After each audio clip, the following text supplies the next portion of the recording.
Aujourd'hui, nous allons prier pour nous-mêmes. Gloire à Dieu. Et donc le thème de ce soir, c'est que Dieu me révèle le pot qui est caché à moi. Amen. Amen. Donc aujourd'hui, la prière d'aujourd'hui est une prière de repentance. Amen. Amen. Prière de repentance.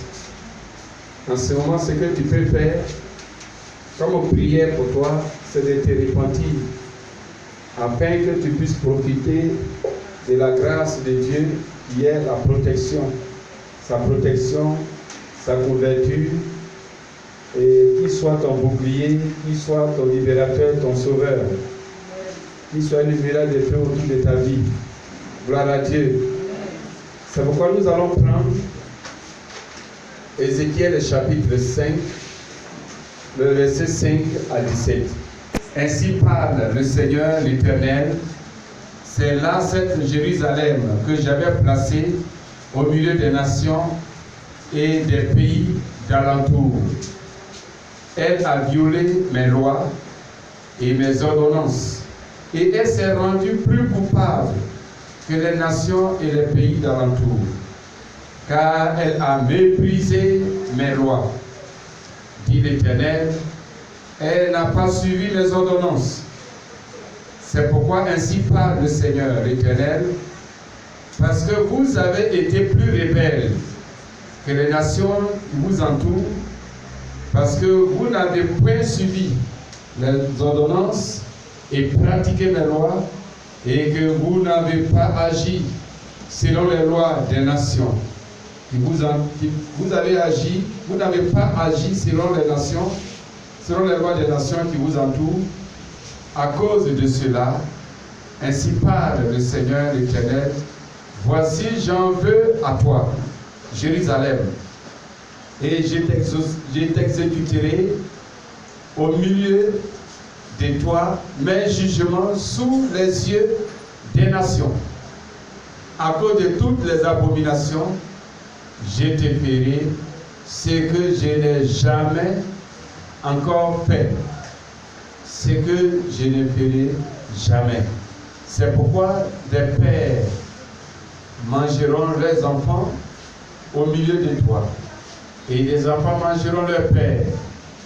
J'exercerai des jugements contre toi, et je disperserai à tous les vents tout ce qui reste de toi.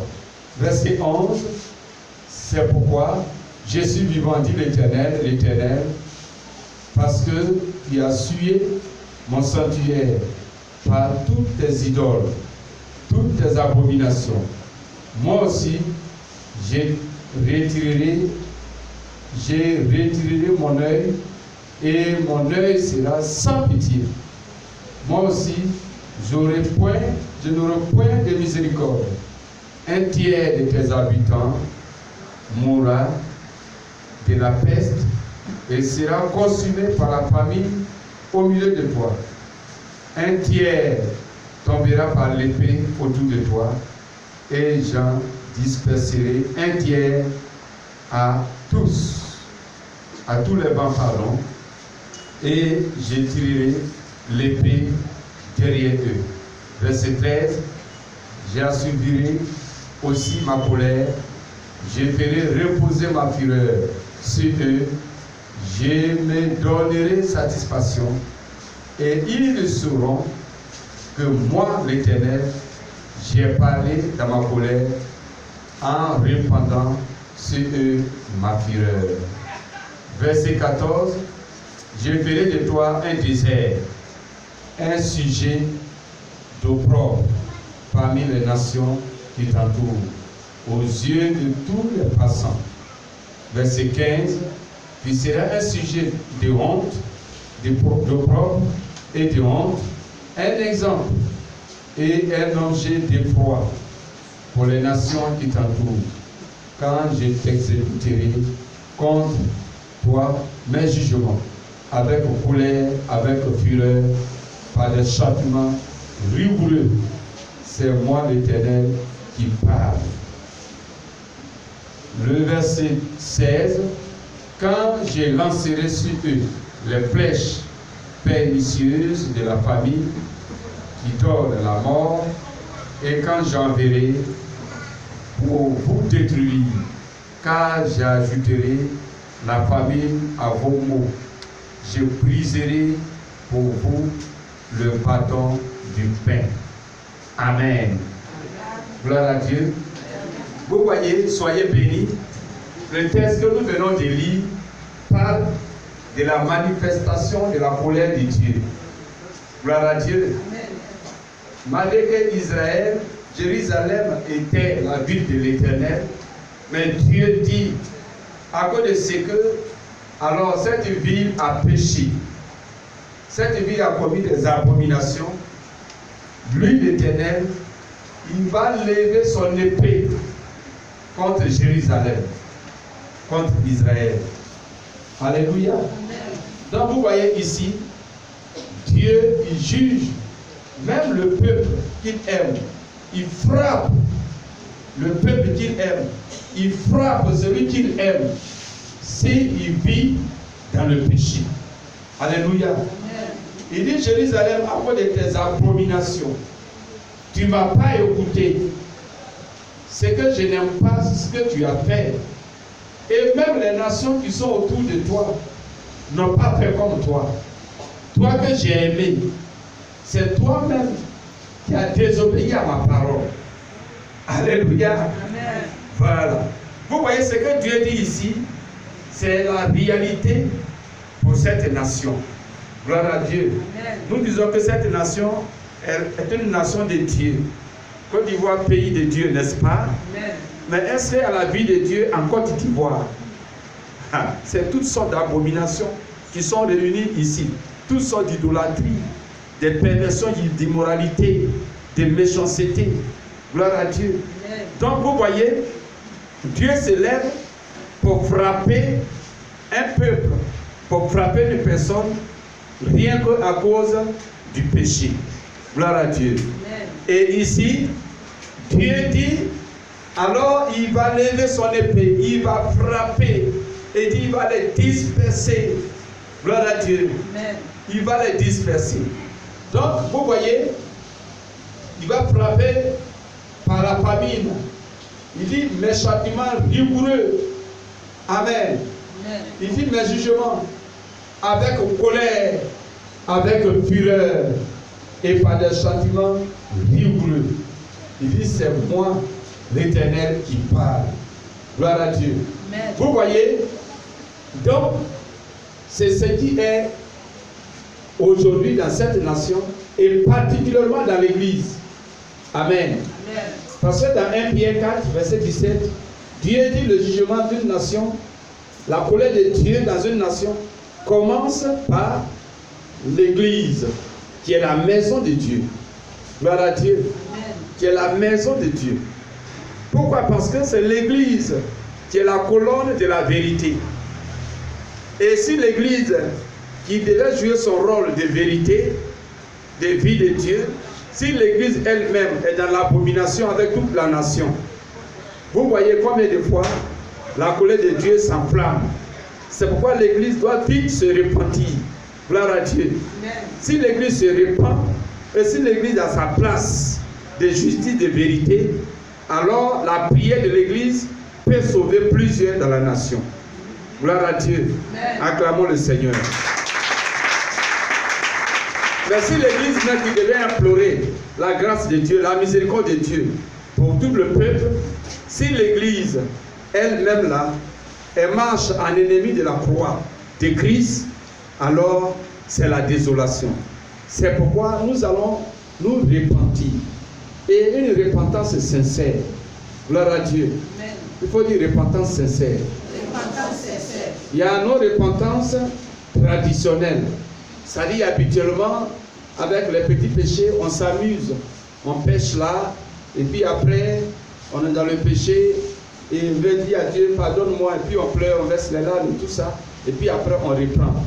Ça, c'est pas bon. Gloire à Dieu. Aujourd'hui, tu dois aller plus loin.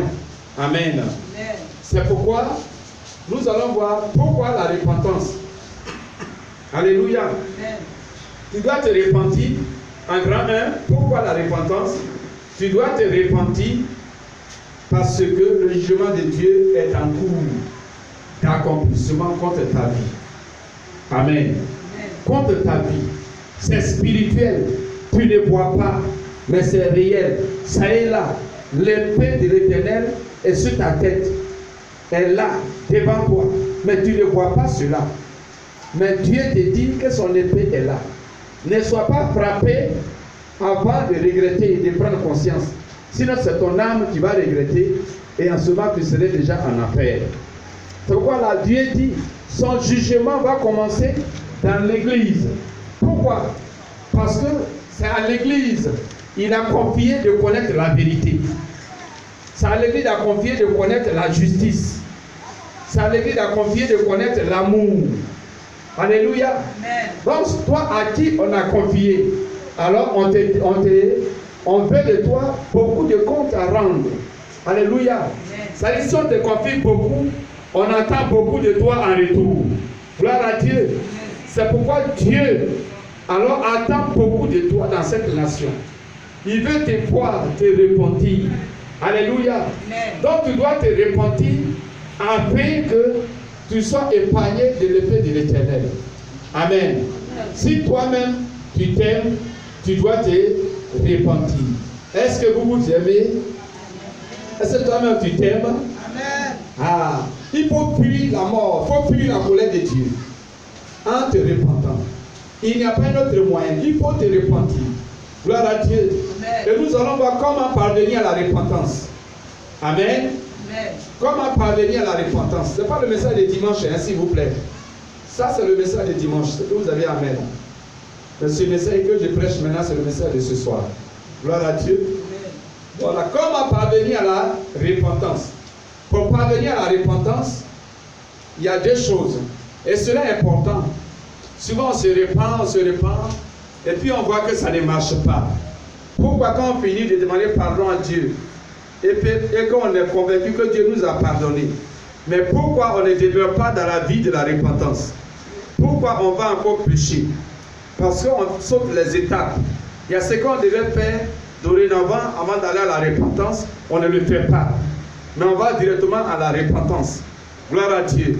Quand une chose est mal faite, alors même si elle est finie, mais elle finit par s'écrouler. Gloire à Dieu. C'est pourquoi les repentances ne tiennent pas. Alors ce soir, nous allons voir deux choses qu'il faut faire avant d'aller au pied du Seigneur pour lui confesser tes péchés. Il y a deux choses. Première chose que tu vas faire, amen, il faut te présenter à Dieu par la prière. Gloire à Dieu. Pour demander à Dieu de te révéler ton péché. Amen. Pour demander à Dieu de te révéler ton péché. Vous voyez, quand même tu sais le péché, dis Amen. Amen. Mais si Dieu ne te l'a pas révélé, tu peux te repentir, mais ça serait comme une formalité. Est-ce que tu comprends? Amen. Mais si c'est Dieu qui t'a révélé ton péché, et tu vas sentir que ce péché-là, c'est comme une épée qui a été placée dans ton cœur. Tu vas voir que ce péché-là, c'est du poison pour ta vie. Et tu vas voir aussi les conséquences de ce péché. Tu vas voir que ce péché-là était un danger pour ta vie. Et que donc tu es en danger de mort. C'est pourquoi tu cours devant Dieu pour lui demander pardon. Souvent on demande pardon à Dieu pour des péchés dont on est conscient nous-mêmes. Ça dit de manière naturelle. Et quand on demande pardon à Dieu, en demandant pardon, ça ne dit pas grand chose. On demande pardon parce que, bon, naturellement, on sait que c'est un péché. Mais pour celui à qui Dieu a révélé la chose, dans son âme, oh, c'est différent. Alléluia. Amen. C'est différent. Vous voyez, quand David a péché, Amen, il a fait tuer Uri au combat. Il a placé là où les ennemis puissants sont. Et puis ils ont tué Uri. Il était un de ses soldats. dans le but de prendre sa femme. Mais quand il a pris sa femme, il a pris pour femme, il a couché avec elle, dans le secret bien sûr, personne ne le savait, mais Dieu seul le savait. Mais quand David a fini là, dans son cœur, il se réjouissait. Il était dans une position orgueilleuse. Il se réjouissait parce que c'était le plaisir. Ça ne lui disait pas grand chose. Amen. Amen. Mais quand Dieu a envoyé Nathan le prophète pour aller révéler son péché, pour aller révéler le péché plutôt de David, et Nathan dit à David, alors David a senti un feu dévorant dans son âme. Alléluia. Amen. Ce n'est pas parce qu'il ne savait pas, il savait, mais parce que là, alors la révélation vient de Dieu. Il a été dévoilé. Et David a parvenu à la repentance. Donc ce soir, nous devons prier.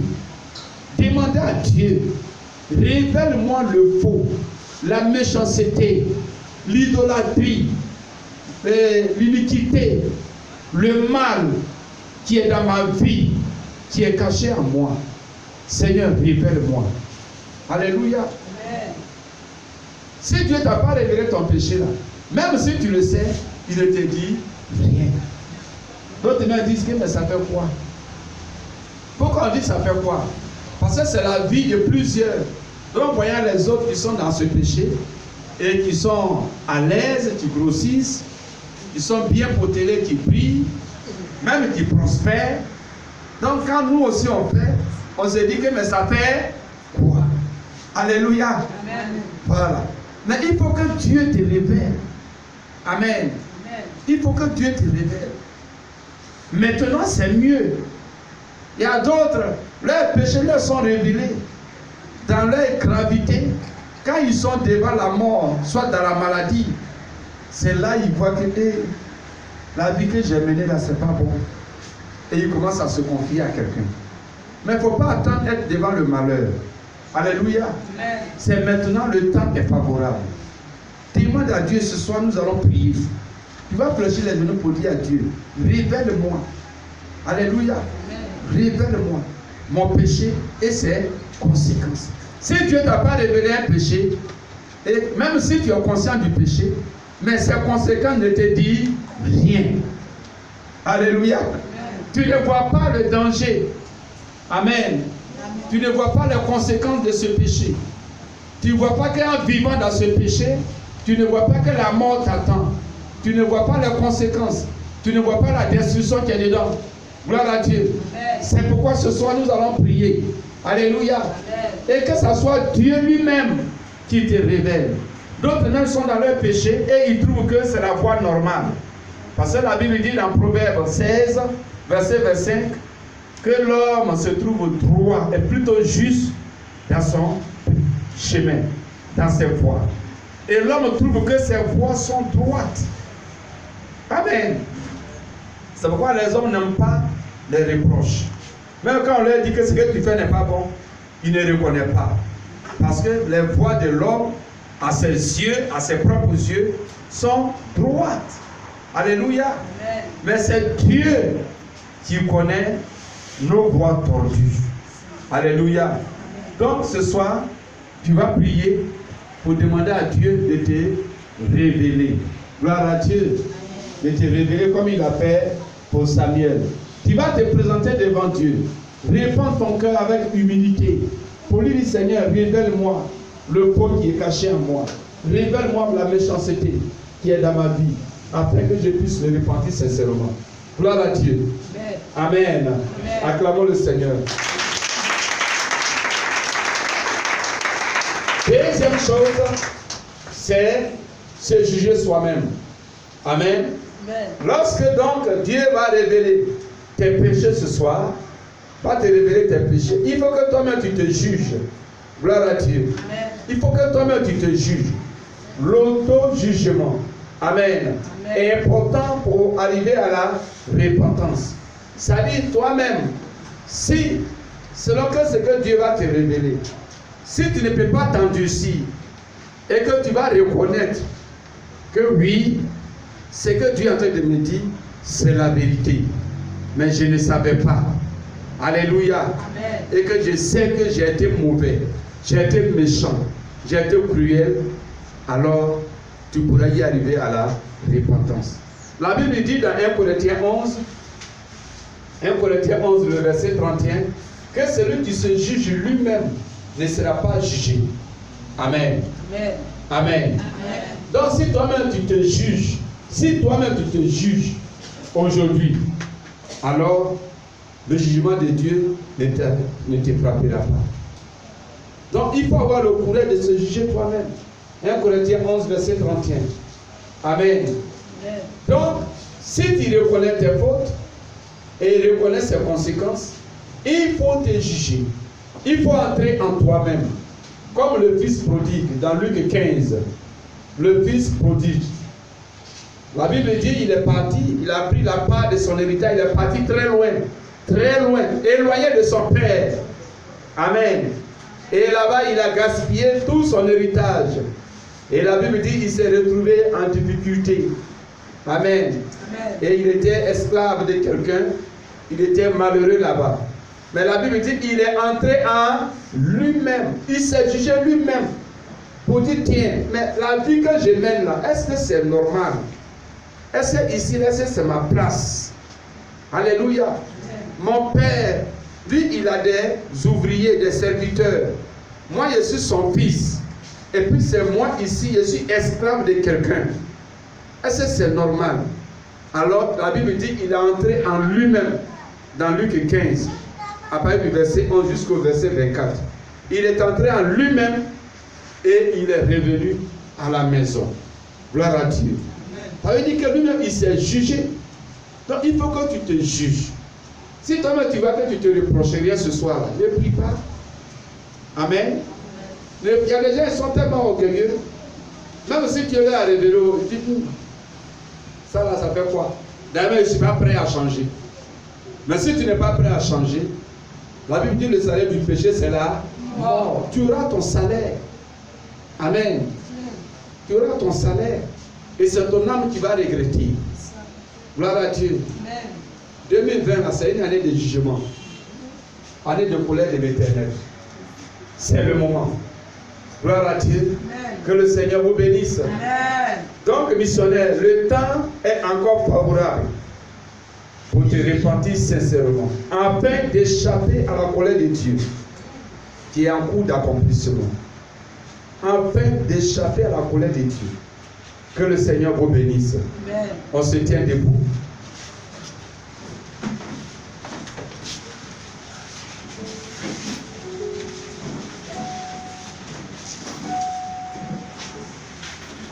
Christ est la vie recherchée de mon âme, douce musicale.